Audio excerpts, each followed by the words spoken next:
We all are going to die, but we have, I guess maybe you say the advantage, maybe it's not an advantage of not knowing when that day is.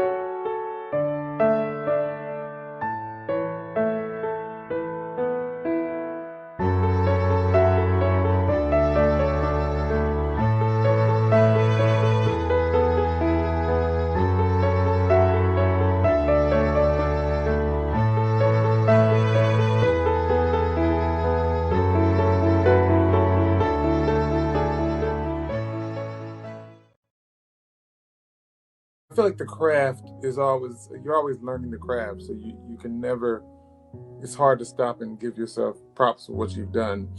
I have to step back and say I've done some cool things, man, and I've been blessed. I've been lucky. I do accept the fact that there's some work that went into it, and there's some talent that goes into it too. It's a mix of a lot of different things.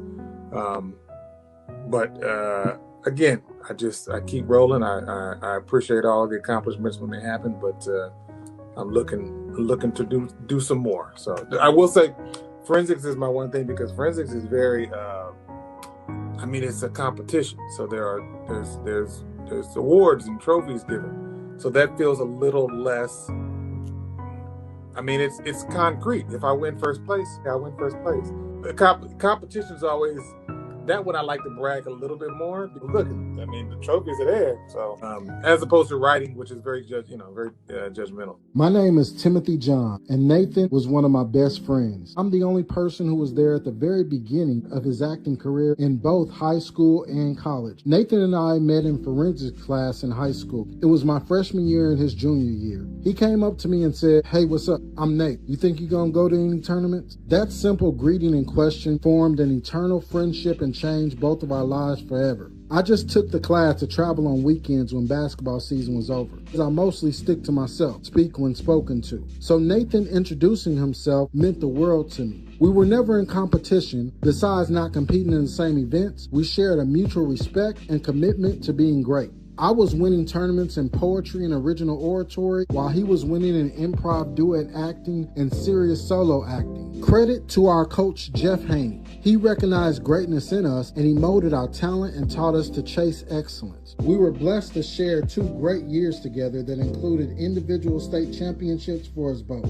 We talked so much on the phone, I still remember his number, 342-5405. I couldn't wait for the phone to ring and Carrie Lowe Jackson popped up on the caller ID. When Nathan graduated high school, he went to community college the next 2 years. I capitalized on those 2 extra years to take my skills and experience to the next level. I continued to win multiple state championships in speaking and acting events, while forming a bond with my friends Deontay and Keenan. Nathan kept a close eye on the forensics team and my individual career. He was my technical director for my play I wrote, directed, and produced my senior year in high school. I was so good with my Richard Pryor performance, I not only won every round I competed in at every tournament, I was invited by the Apollo Theater to come audition and won.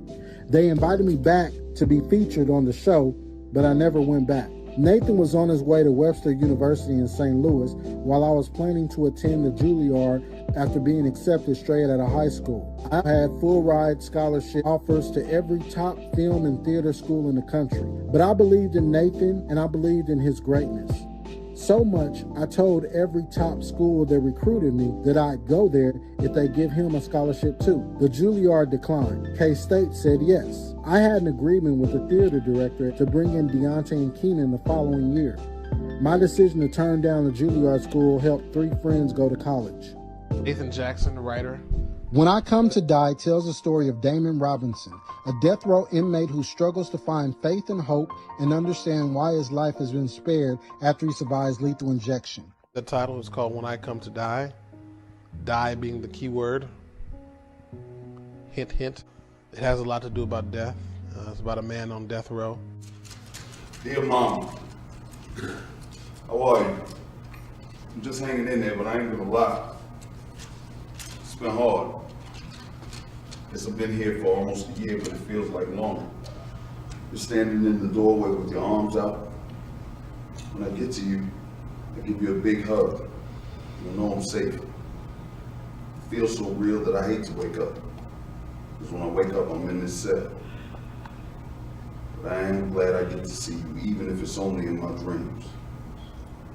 Love, your son, Daniel. And what happens after his execution. We'll just say that. Yeah, that's good enough. After that, you get in the cart and you're along for the ride, my friend. I just thought there was something you'd like to talk about. What about why you're back here and not dead? That's something I'd like to know. I'll just let you be. I won't bother you. Was there something else you'd like to talk about? I just thought there was something you'd like to talk about. What about why you're back here and not dead? And all you know? I know you wouldn't pardon me. You walked out of here earlier today to be put to death, but then walked right back in.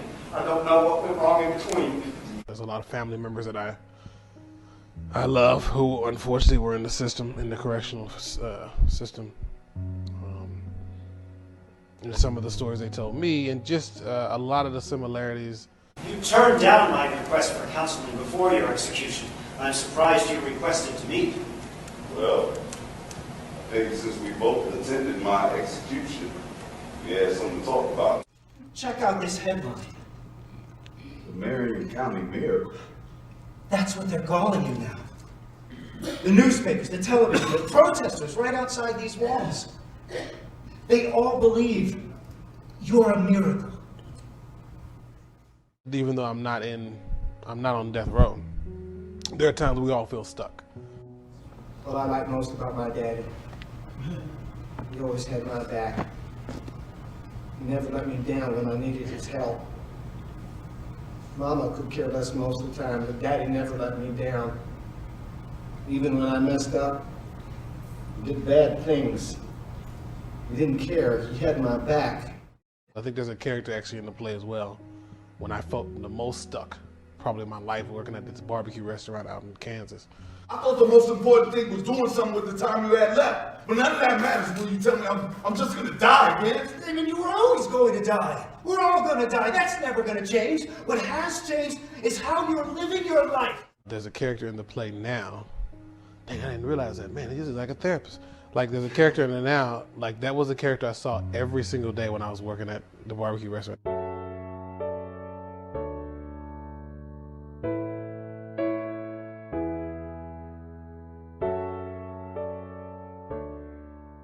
This little older dishwasher named Jimmy, and one of the characters in this play happens to be a lot like Jimmy. So I guess so. I didn't think about that. How well did you know David? We met on several occasions. He was great to talk with. I didn't think he was a religious type. Well, he wasn't. He cursed a lot. This guy has that day. He has seen that day. It's written on his papers. And he is focused on that day. It's almost as if you're living your life for that. And he scared the crap out of me several times. But he was never a bore. And he always took care of those he cared about. That's good to know. When I Come to Die was like done at their LTC 3 stage. And at the time, they hadn't even built that. So we were doing that down on Broadway at this little theater that they rented out. Listen, we're all competitive.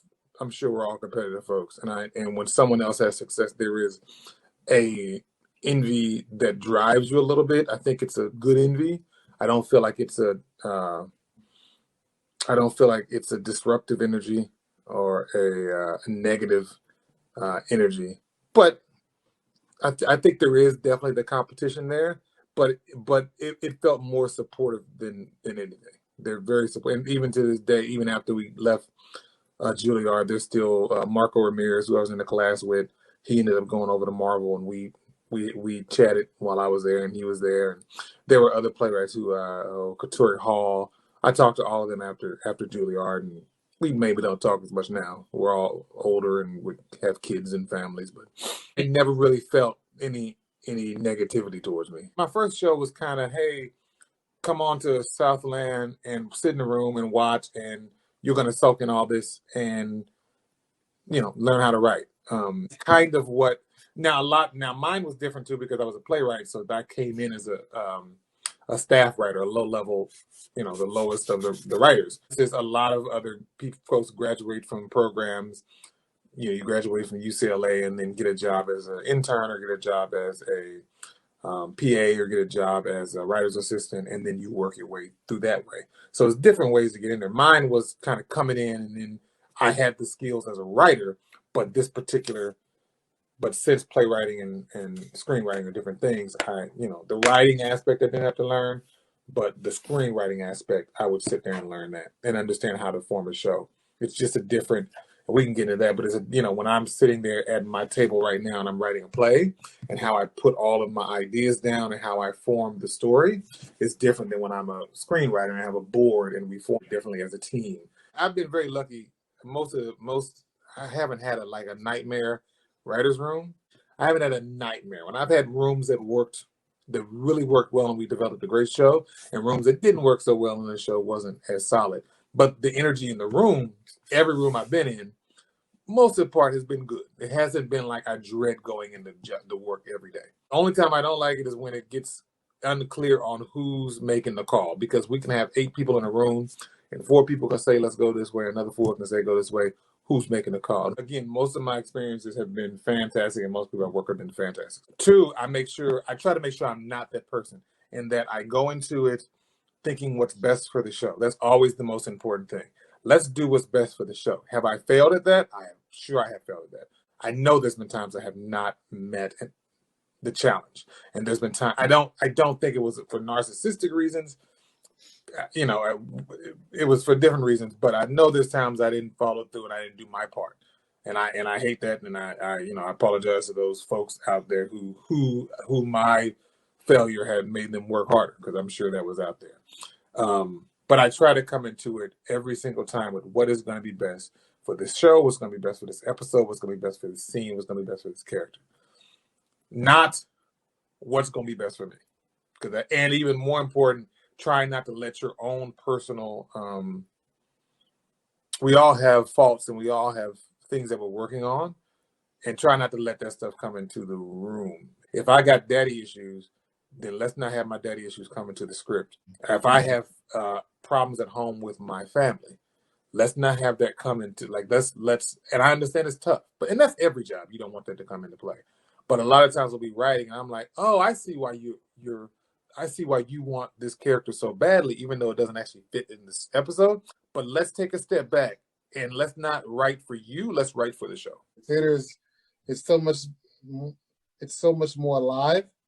You get an immediate response after you write theater. You write for television, people watch the show. I don't know what they thought. But when you're sitting there in front of an audience and they laugh or they don't laugh or they cry or they don't cry, and the next day we go back and we adjust to that, or we feed off the audience and they feed off of us. And it was like the first things I ever wrote. So it's gotta be theater. If television and movies didn't pay so much, I don't get to work with actors in television and film like we work with actors in theater. It's like a couple of days we go on set, we meet them, we quickly do it, and we go. Like we get to sit in the room with actors for weeks and months and get to know them and hang out and have them at the house and become friends with them. So theater. Brokeology is about the King family who have weathered the hardships of life and survived with their love for each other intact. Their father lives in the house they grew up in, and they're called home. Brokeology was done down at the Met-C, which is their not larger stage, I guess, but almost like their mid-sized stage. Brokeology. It's a complex new science that examines 2 things. 1 being broke, and 2 staying alive despite your brokenness. Sounds very complex. It is, and more importantly, very useful. much more useful than that caveman shit they taught you at UConn. Really? Yeah. Caveman shit. Compared to brokeology, it's all ancient. I'm telling you. Okay, you got me interested. Let me hear a few of your theories. Theories. You have to have theories. I mean, if this new science of yours is going to be as influential as you say it is. Of course I got theories. I got all that. Theories, hypotheses, equations, all that. Equations? Brokeology has equations? Ain't that what I just said? Then, Professor, take me back to school. Okay, I'll tell you.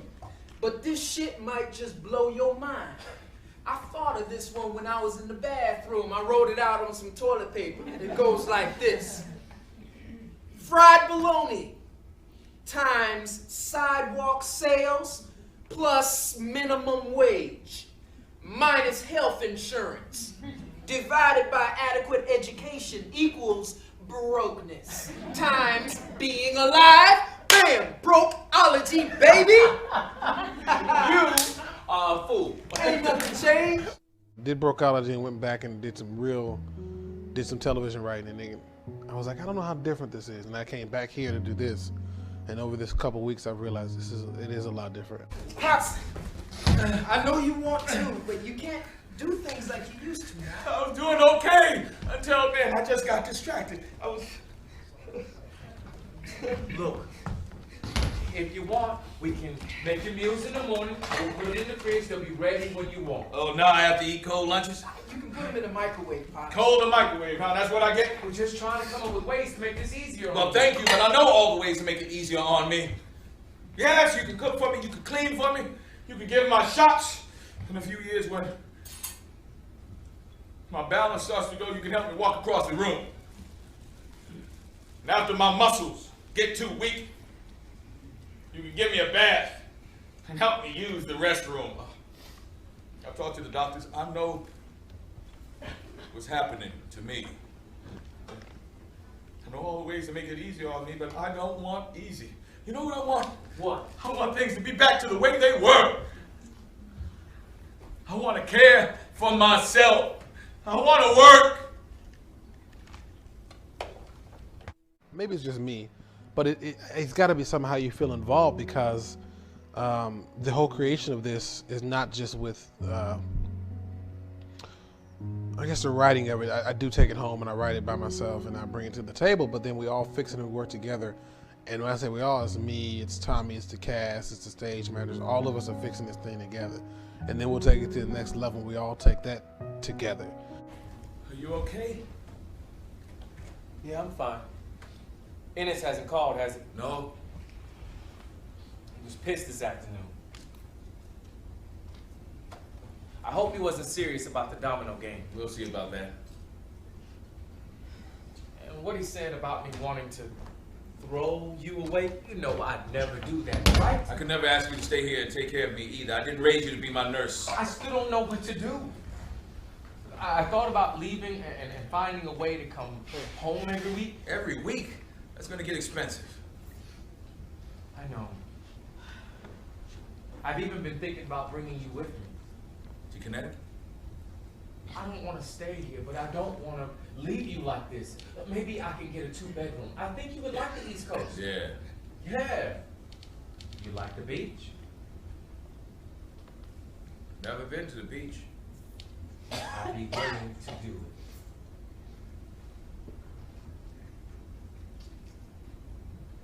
But I'm not. I can't, Malcolm. I would miss this house. Your life may be somewhere else, but my life is here. I can understand that. Now look, we made a lot of tough decisions in this family. When you were only 4 or 5 years old, I was laid off. Another company offered me the same job for less money. But I decided to wait it out until something opened up with Randy. Money was going to be tight, and I didn't know how your mother was going to handle it. But she had my back. She became a light Nazi. If you weren't in the room, the lights had to be off. When we did go somewhere, we took the bus, we ate as cheap as we could. I'm talking hamburger hash, homemade rolls, and peanut butter spoons for dessert. I remember peanut butter spoons. Yeah, you dip a spoon in peanut butter and you lick it. That's right. I love those things. I didn't know we ate them because we were broke. That's because me and your mama wouldn't let you think of our family as poor. We weren't ashamed. We just didn't want you thinking you were beneath anybody. We as if... TV's a little more broken up. And it moves so quick. Maybe that's why we don't have time for everyone to be like together on this stage. We need to break things up and then come back to the table after they're done. Reasons why you should stay. First reason, barbecue. I should stay in KC for barbecue? Not the strongest reason, but it's true. You know as well as I do, they can't grill out there like we do it in the Midwest. The chicken, the KC strip, rib tips, come on. I have missed some rib tips. Mm-hmm. But you know what I haven't missed? Crackheads. Man, there are crackheads everywhere. Kansas City, Connecticut, I bet Disneyland got crackheads. Oh yeah, but they were different where I was. They were functional crackheads. They would smoke crack, go to work, and you wouldn't even know. Crackheads here are obvious. All right, I'll let you have it. There may not be a lot of crackheads, but I'm sure there are too many white folks. What? That's not true. How would you know? Just listen to it. Connecticut. That sounds like a place that's filled to the brim with white folks. You live in Kansas. Kansas probably has more white people than anybody. We live in Kansas City. It's a real city with color in it. There's a difference. No, it's Kansas City, Kansas. Why do you care anyway? Your girlfriend's white. Tammy's Greek. Her great-grandfather was Greek. She looks white to me, and there's nothing wrong with that. I know, but it might be nice to live somewhere where you don't stick out so much. All right, where we at? 2-1. You should stay. Let's not forget the job at UConn, where it's high at 2. Well, you have a job here, a good job. It's not what I really want to do. You think I really want to work at that damn restaurant? You think I want to spend the rest of my life dishing out potato salad and coming home smelling like charred meat?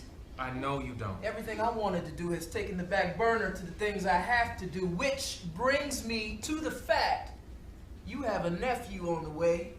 I know this. Tammy has all sisters in her family. That means you're going to be the kid's only uncle, and he's going to need some strong male influences in his life. Can you make me feel any worse? The sheer fact of like, I'll say help, but like we all take the script and plot it out and break it down, all 6 or 7 writers, very talented writers, all do this, and then it's given to one writer to kind of put it on the page. But the groundwork has already been laid, and then we'll do that, and then we'll bring it back to the table again. We'll all discuss it. When there's a problem, we don't a lot of times leave the room until that problem's solved. Here, not quite so much, because I'm the only writer. So we'll figure out what the problem is, but a lot of times Jackson's got to go home and knock it out. About another. I know this onesie a little big for a newborn, but it'll be perfect for Christmas. Santa's first gift to the baby. Santa? I don't know about that. Oh, William, don't start this again. No, it ain't right, baby girl. My sisters, brothers, and I were all raised to believe that Mama and Daddy worked hard to get us gifts, not some fat white man. It's just for fun. Come to think about it, unless we have dumb kids, I don't think they'll even go for it. Why? One, we live in the hood. A Crip neighborhood at that. You see all these boys around here wearing nothing but blue. If Santa comes through here in all that red, somebody's gonna shoot him and jack his sleigh. Reindeers and all. 2, we ain't got a chimney. And we got bars on every window. The most devious crackhead on the block can't get in here. What makes you think that Santa can? We should talk about something else. Why? Because I'm right? No, because you're going to get yourself all worked up. Come on. Well, you want to start talking about Santa and all that? Just hold me. We've been working hard all week. It feels like we barely had a minute to relax together. Yeah.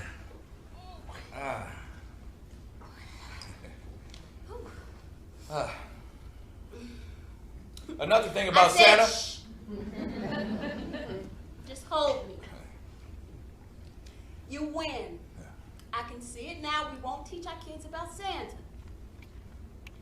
If it makes you happy, we will teach them that Santa is inherently racist, and sexist, and is another clever tool devised by the man to further oppress our people. Good. What else you see? Us, still married, with children who grow up to be wise and live lives that make us proud. And we all live together in a big, beautiful house.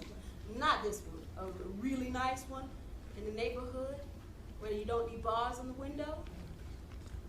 And there's a fireplace with a chimney, so if Santa wasn't a racist tool, he could slide in. There's no Crips or Bloods, and our children could play in the streets. And we're happy together for a long time. I got to television from playwriting. So it all kind of started there. Acting led me to playwriting, and playwriting led me kind of to television. When I went to New York for Juilliard, which is a story within itself, but I went to New York for Juilliard, the first play I wrote while I was there kind of had some success. And through that, I got an agent. Agent sent me to LA. We did a bunch of meetings with a bunch of different networks and producers. And one of the producers, Andrew, I can't think, Andrew's gonna hate me, I can't think of his name, worked for John Wells' company. And John Wells was doing Southland at the time. So then they called me back and said, hey, you want an entry-level position on Southland? And then it all started there. And that's why I met Cheo Hoker, who was not at the time the showrunner for Luke Cage, but became the showrunner for Luke Cage later. And then Diana Song, who wrote Stop Kiss, I met her there. So a lot of connections were made on that first job. I don't think I got it. I don't think I understood at the time what it actually meant. I was coming off of a hellacious trip into New York. I didn't understand that you had to have like a job and credit and all that to get an apartment in New York. So I won't even go through that was hell. And I just had my first child, my lovely daughter, Maya. Actually, Maya was born 2 days after I got accepted into Juilliard. So it was all just a whirlwind. And I barely got a place. At one point, I remember I was on a train going to look at this place that I didn't think I'd be able to get because I spent 2 months trying to get an apartment.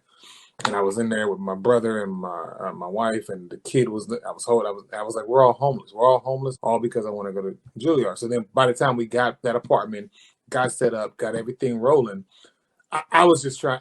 All my classmates, who are fantastic playwrights as well, were all bringing in stuff that they'd written over the summer. I was spending the summer just trying to live. By the time it came around to write Brokeology, I was like, I'll take this Mancherio's play I have, and I'll try to make that into it. That Mancherio was like my first play. I'll try to now take it, since I wrote a first play, I'll take that first play and make it better.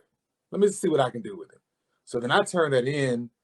I don't want to say it was just not to get, because Juilliard also doesn't guarantee you the second year. I'm thinking I got to turn something in, or they're going to kick me out. So it was like, here, just take this and don't kick me out, was almost my attitude. Not, you're going to read this and like it. And they did like it, and the reaction was great from everybody who watched it, enough to where Marsha Norman, who was the head of the program, gave my information to her agent, and like I said, it took off from there. It was so fast that I don't think I understood what that meant at the time. That this was a big deal for having your first play to be received like this. It doesn't happen all the time. Like as writers, when people write things and create things, a lot of times your first attempt and your first draft of that creation, most of the time will not be received with applause and by God, you're brilliant and whatever people you want people to say. That's what you want them to say. When you finish that piece, you put so much heart and soul into it. You want everybody to be up in arms. You want the world just to be turned over by what you write. And not saying they were totally turned over by what I wrote Brokeology, but Brokeology was solid. Confidence is a weird thing. Even now, I was talking to a playwright writer friend of mine. All of our confidence is really up and down, depending on what job we get, what project we're working on. It took a while to build. I thought I had confidence when I came in, but it then was slowly shot down and has been back and forth, too much confidence. Sometimes the work isn't put in here, and a certain doubt that don't have too much, but there's a little bit helps drive you a little bit. So, but the process of writing a play and writing a television show, I would say the big difference is just the help you get. At least when I wrote Brokeology, when I wrote it, the first draft, that was all me. And I get that sometimes when we write first drafts of television shows, sometimes it is all you on that too. But I feel like the television show that you see when you turn on your TVs has so many people involved in that, in creating that, so many more. And even the script itself, especially when you're talking about a complete, a series from episode 1 to episode 12. The writer who wrote the pilot and came up with that idea probably didn't write every episode. Nowadays, you might find a couple shows where they do, but he probably did not. That writer, there's so many other writers, so many other voices. We have writers' rooms. We have so many other really smart, intelligent people helping us. Unless you're nothing against Tyler Perry, but I know Tyler Perry and the other writers who don't use writers' rooms. Minus that, and a couple of those instances, most writers put together rooms and put together a group of people to help them construct the show. And even if outside of the writer's room, there's also executives and there's also other voices in the studio and network that will give notes and have their say on it. And if you get stuck, you have people there to help you. When you're writing a play, you're by yourself. Even when that show gets done at a theater, you might get the artistic director or actors to chime in, but a lot of the weight comes on you. I remember when I was doing rewrites for the show, we'd all sit there in the room and we'd talk about what was wrong with it. But then it felt like, okay, well, go home tonight and give me some more pages in tomorrow. That's the life of a playwright. I go home and I help figure it out. Then I can come back in and ask questions, but the majority of the work falls on the playwright. So you have a certain amount, and you have ownership to that.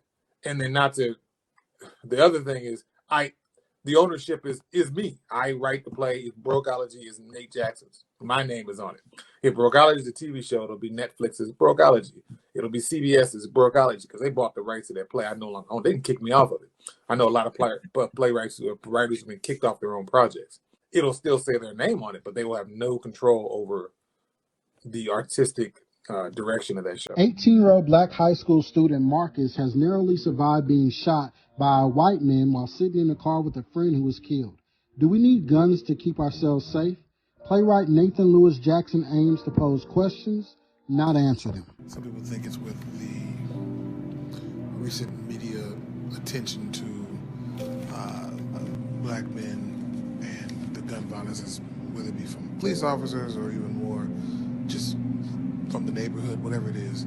It stems from that. But it really happened too when I had my son, and I was thinking about how to explain this to him, or how to keep your kids safe, or whatever this is. Once you start having kids, you start thinking about this. Hello, and we are the cast of Brother Tone. This show is about duality, family, balance, choices, and gun violence. Bring your family and your friends. See you at the theater.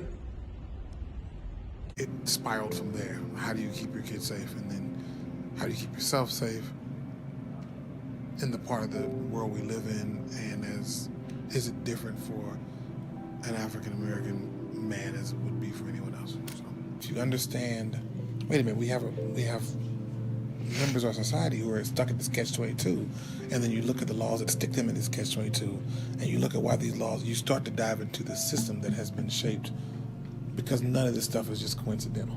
Both wearing orange. Orange is the official color of gun violence prevention. The month of June, there's gun violence awareness the whole month. This show was selected 2-3 years ago, and who knew? We select shows ahead of time, and they come right on time, as this show has done. So then you can start looking at the system. When you start understanding the system, that's the only way to adjust the system so that it works for everybody, because right now it doesn't work for everybody. I don't believe it works for everybody. And the only way to do that is to take a deeper look into it. So we have very intimate experiences with gun violence in that one of our cast members is a school teacher. And just this week, one of her students came to school with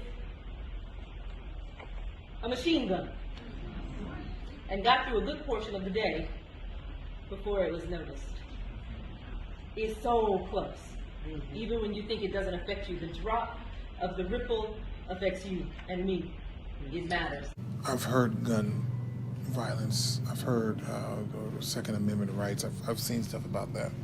We're taking a particular stance with this, and we're talking about how that affects a portion of, not as if this portion of our society is more important. Rachel and I co-directed the play, and this is our second endeavor doing that. We have a great time. We really bounce a lot off of each other. We're going to be co-directing another play next season as we, embark upon the new season. But I wanted to just remind you of who this playwright is, Nathan Lewis Jackson. He's out of Kansas City. But we're talking about a portion of our society when we talk about black men that almost have a double standard, to where it's in our Constitution that you can you can carry a weapon. People will tell you, if you want to be safe, get yourself a weapon. But we live in a society where black men are looked at sometimes as dangerous. And the worst thing you can do then is to get yourself a weapon, because you're just going to look like you're more dangerous. And you all may remember a play that we did of his called Brokeology, and it dealt with a family, a father and two sons. And so that, we're familiar with this playwright. We enjoy his work. We really love the stories that he tells because they're so poignant and relevant for us in our community. There are people who don't think that the world wants to see this type of drama, this type of literature on stage. It's not true. I don't think it's been offered, but I think if you put it on the stage and you do it right, people come out to see it and people come out to appreciate it, and that's what's happening right now. It's a good feeling. So. I'm actually a teacher for filmmaking at a school in our beloved HISD. And throughout this play, it seems like it was paralleling life. Actually, a young man brought a Draco to school that was filled with bullets during this play. So when Marquise explains how we have lockdown drills and people, the teacher comes by and jiggles the door, I've been experiencing that for the last, 6 years, that they've really implemented that system. And so to come and be on the stage presenting this, it's like, it's hard to hold back tears some nights because this actually really happens. And so that happened literally this week when the young man brought the machine gun. And so, and you don't hear about all of the incidents on the news anymore. I think my mom shared with me a few weeks ago, there was an actual school shooting in Las Vegas, but you all didn't hear about it. It was only because it was my mom's friend's child who had to run out of his shoes to get out of the building. I was doing it back and forth for years, and that was stressful as hell and wasn't great for me, wasn't great for my family, wasn't great for my health, but pretty good for our financial situation for my career. It worked. So I had to balance that. And I didn't do it well, but it is what it is. But I did it for like 8 years. My daughter has me reading The Missing. Is that right? The Missing, The Found series. I'm listening to on audio. That's what I do when I've got to move. So that I'm listening to on audio. I'm also, and now they're yelling about the book in there. Anyway, she told me, what? By Margaret Haddix. She wants everyone to know. So read that too. I'm watching anything from what the kids watch, which is that I got them watching some educational something about Egypt on Disney Plus. National Geographic stuff is just about Egypt. My son is riveted by it. I must admit, I'm not as riveted by it. The first episode was good. I'm good on Egypt now. Some of the other National Geographic is great. And then I hadn't watched Booksmart yet. I watched that yesterday. Good. There's a couple TV shows, but I'm not gonna mention them because I haven't gotten one that I'm like, a little bit. Oh, and if nobody's watched it, I always say it, do yourself a solid. Watch a little bit of Attack the Block. There will be some who will say, no, Nathan Jackson, that's not very good. I say it's pretty good. Attack the Block. It's one of the few sci-fi movies that that probably have mostly an African American cast. It's British, so it's like, I shouldn't say African American. They're Brits, black Brits, but they black. And it takes place in the Black Hood of Britain, and it's fantastic. Sticky Traps is a story of a woman's effort to protect her gay son's honor in the face of protest from a group that bears more than a passing similarity to the Westboro Baptist Church in Topeka. I can just see shadows, but I know he's up there now. All the years I've been coming to this church, this is the first day I'm grateful I can't see through these windows. We're gonna have a funeral today. We have Linda, we have the mother, whose son has committed suicide. And she, again, it's only been a few days, and she's just now coming to grips with everything that's happened. They said he was gonna burn in hell, my son, who had never heard of fly. Butting up against her brother, Pastor Reverend Pratt. It breaks my heart to see how his life ended, but it also breaks my heart what his life had become. I saw a 19-year-old college student decided to take his own life by leaping from the top of his door. I was conflicted between wanting to cry and wanting to be thankful. I loved that boy like I do all my family. It breaks my heart to see how his life ended, but it also breaks my heart to know what his life had become. That boy does not deserve an honorable burial. He deserves to burn in hell. Reverend Pratt is, our Fred Phelps-ish type character, or the leader of this church that speaks against homosexuality and gay rights. 5 days is all I've had to deal with losing my son. I think I'm handling it remarkably well. My life in Atlanta doesn't stop just because I've come back to this lovely little town. I have a job, I have responsibilities. I don't see how you get anything done with your eyes glued to that thing. I wonder how much you've missed out on because of it. I miss out on more when I don't look at it. What does it matter anyway? It's a cell phone, not a bomb. It's not gonna hurt the church if it goes off. Watch your mouth, Charlotte. Ass is in the Bible, not with the hole. Her daughter, Charlotte, who has left town and now has come back. Doesn't like come back town anyway. So because I wrote a play about that dealt with the Westboro Baptist Church, Sticky Traps. It was the one we did over at the Rep. And then you have Montreal, who is the half brother of Charlotte. When I did get to see Daddy, I had to drive 2 hours into an all-white town. All white? Other than Daddy, yeah. Hello. You couldn't be mad at me forever. I'm too cute. Apparently my cuteness doesn't work on everyone. Y'all still angry. Apparently my cuteness doesn't work on everyone. Y'all are still angry. I'm not angry. I just thought you may find it cool that you ended up as a lawyer and I became a cop. Okay. You don't think that's cool? Yeah, whatever. It's awesome. Law and order, diversity unit. I'm just trying to talk to you. When I did get to see Daddy, I had to drive 2 hours into an all-white town. All white? Other than Daddy, yeah. Hello. There's nothing to figure out. If he and his church want to show with picket signs and scream horrible things, then they have the right to do that. What I did find out when we wrote that play was that, man, there's a lot of people that people don't, it seems like they're one group that's just, the majority, you ask the majority of people what you think about the Westboro Baptist Church. Most of them will probably say, ooh, no, probably no. I think their message is what it's not their method is. A lot of people are like, oh, that's terrible showing up to funerals. Yeah, fine, whatever. It's their message that I don't think everyone says no to. They may say, but they believe that homosexuality is wrong? How many people in our country believe that?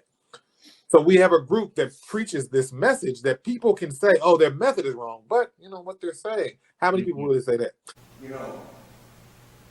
Y'all got my deepest sympathy. What do you want, Jay? Checking in on my family. Family?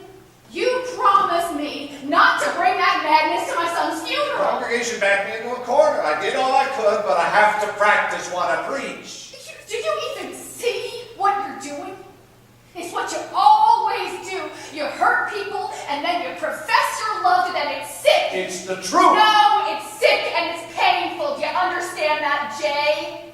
Keep my son a secret. You want a chance to mourn your boy in peace. And I'm just trying to help you find a way to do that. I want you to take a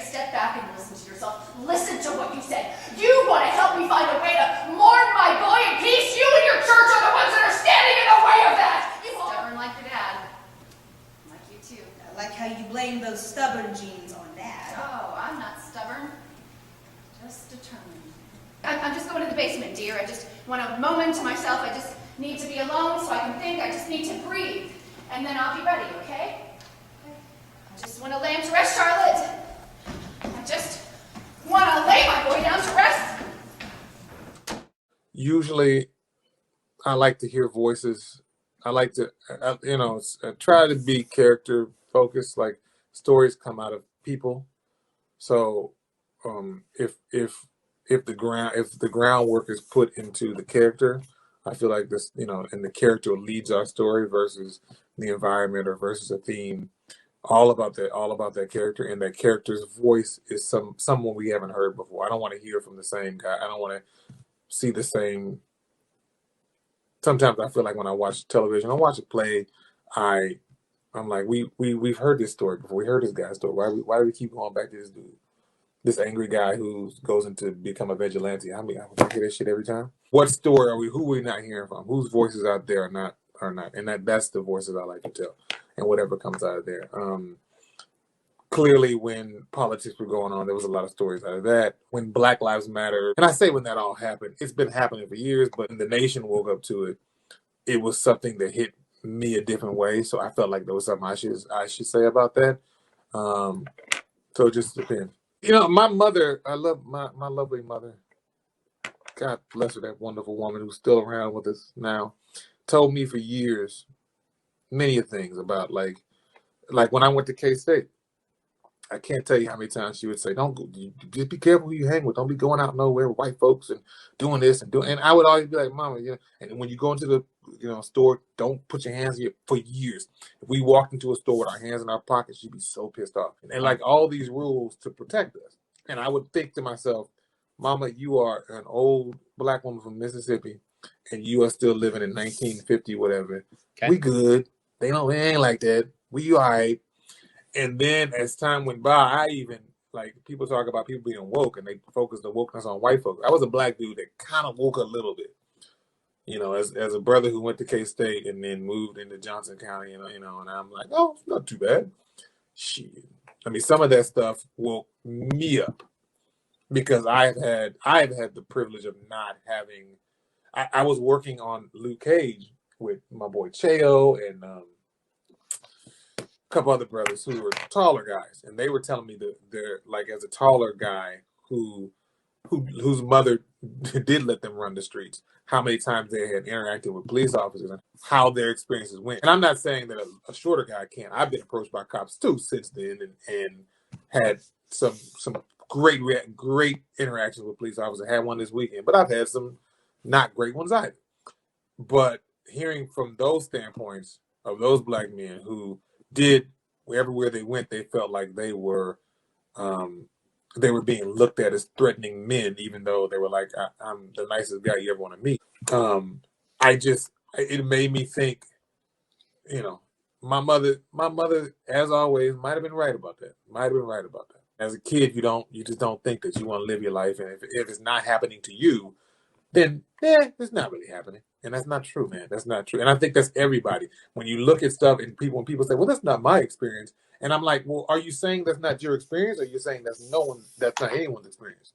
Because a lot of times people say, well, that's not my experience. I feel like they're saying, you can't, Nate Jackson, what you're telling me about Black Lives Matter can't be true because I don't experience that. Really? That's what you think? It's like me telling, well, let me not say that, but like, just because it's not your experience doesn't mean it's not anyone else. It doesn't mean it's not a problem. You gotta for 2 seconds step out your own little world, man, and see what's really going on. I went to the Negro League Baseball Museum. There was a little article on there about when the one of the orders of the Wichita Klan challenged early Negro League baseball team to a game. The Klan versus a Negro League, and it went off, and the Black folks won, and according to this article, nothing happened. And I'm like, please let me, I got to dive into that. What? I'm a huge sci-fi fan. I love a sci-fi thing that's not just sci-fi, but also like has social weight to it. So what is that like? Whenever I watch sci-fi stuff, I'm like, what was the last sci-fi film or television show that like was about my people in my neighborhood. I'm like, I don't know what that is. That's just my people, not like, you know, not like Men in Black where it's starring Will Smith, but black folks in a black neighborhood and aliens come down. Like, what the fuck is that? You know? And there's not a lot of those. So why can't we go off into space and like just kick ass? So those are the stories I want to tell. So like I say, those are voices I don't hear. I think that Get Out, we were even talking about it at the Get Out was one of the most important films of my time. I really do think Get Out was great, and the way he put that together was not only good but super important. But art in general, can we how much do we separate the artist from the art? And should we separate the artist from the art? Somebody creates a beautiful painting, but this person that created the beautiful painting is also a terrible person. Do we not? And it's an honest question. Do we not accept this art in this frame, or do we say, well, you're an awful person, so I can't accept? Yeah, I honestly don't know. I look at sports like that too. When you look at Michael Jordan, sometimes didn't seem like a great dude. Put this up here and then took it around and made that little shot against the Lakers, and that don't count because he's. I look at it and say, yeah, but he's an awful person. I didn't. I said that was beast. Is LeBron a better player than him because looks like LeBron's probably a better person? I don't know.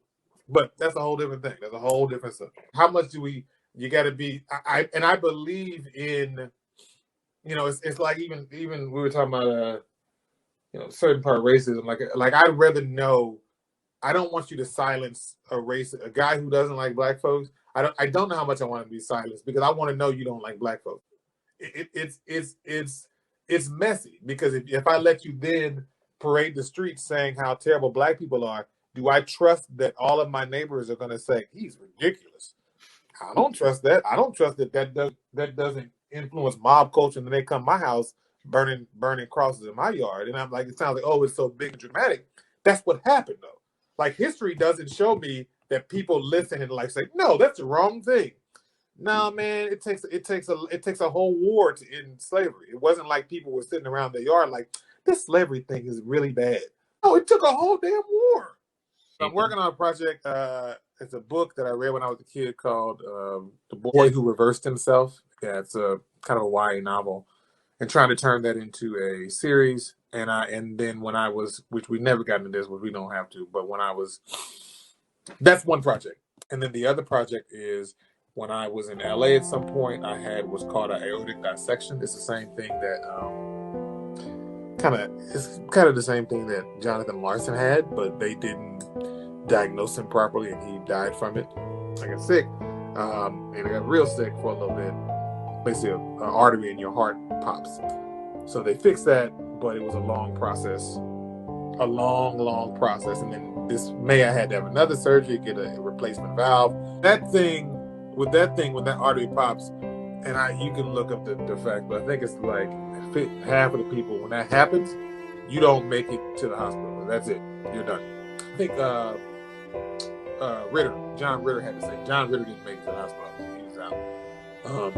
The other half that make it to the hospital, half of them survive the surgery, and then like half of them survive recovery. The chances aren't great when that happens. So I was being told that. So as I'm sitting in that surgery or hospital room waiting for surgery, I didn't even want to think about it because I'm like, you're telling me how, and my blood pressure was sky high. I wasn't watching my blood pressure. I was like I don't even want to give you a number because it was like 180, 160. It was so high, bro. And they were waiting for that blood pressure to come down because if they operated when my blood pressure was high, that also increased the risk of the surgery not being a success. They didn't start operating soon. Every hour, half hour that went by, my chances dwindled. So you're fighting two different beasts here. So at one point in the morning, they just said, let's do it. And they did the surgery. And, you know, again, a lot of things went wrong. And at one point I flatlined. But in the end, I came out of it. And, you know, the journey, and this was in LA when this happened. I like woke up in the hospital room and 3 days later, I'm like, where am I? And my wife was there. And they started asking me questions, and they were like, what day is it? And I gave them the wrong day. Where are you? I said Manhattan, Kansas. because I think the last time I remember being in a hospital when my daughter was born, I said Manhattan cancer. They were like, no. And then that's terrible for me. I guess clearly you'll see my political standings, but they were like, who was the president? And at the time it was Trump, and I was like, I don't want to talk about that. Like, okay, you're good. That was like the one question I knew. That was like the one question I knew. It's been a long process with my health. And in that, physically, a lot of things change, but also emotionally. And I think emotionally for me, a lot of things changed.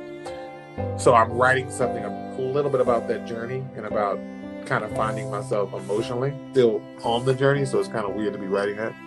But I'm just trying, and I don't know what that's going to become. Life is good. Life is a little brighter. I live every day like, you know, I got to make it through the day. We got to win it. We got to do it every day. Every day we're kind of dodging that. But as soon as we get off, I'm about to do some writing. So Devastated isn't even the word to describe how I felt when I found out that Nathan passed away. Knowing him, I can share this message with you. Do what he did. Leave a legacy behind. Leave inspiration behind for your friends and family to reach their full potential. That's what Nathan did with me and what he did with so many people in the world. He wrote for some of the biggest shows on television, from Luke Cage, Shameless, Resurrection, SWAT, and the list goes on and on and on. He was able to see his plays be performed at schools and theater companies all over the country. Well, I just want to share the message to his family, to his friends. In 44 years, Nathan accomplished more than most of us will ever accomplish, and if we have twice as much time on this earth as he did. The reason I did this is to speak on what a true friend really is, and also speak on the love that I have for Nathan Lewis Jackson, and also speak on the great impact that he had on my life. And I was able to believe in him so much that belief, that bond, that appreciation, it carried over for years and years beyond. Don't take your friends or time for granted. If you have someone that is special to you, like Nathan was to me, don't let too much time go without picking up the phone and calling to check on your friend. Don't let too much time or too many opportunities go without being physically present for your friend. Believe in yourself. Believe in God. Believe that you can do all things through Christ which strengthens you. God bless everyone, and thank you all for taking the time to watch this. I think I'm looking at the world a little differently now. That you don't take as many things for granted. I like that aspect and how we're looking at our friends as well. I'm not taking those guys for granted and just some of the things you thought were just like, this is just given to me. This is just, I assume this will be there. I don't look at it like that anymore. So I do the virgin ships.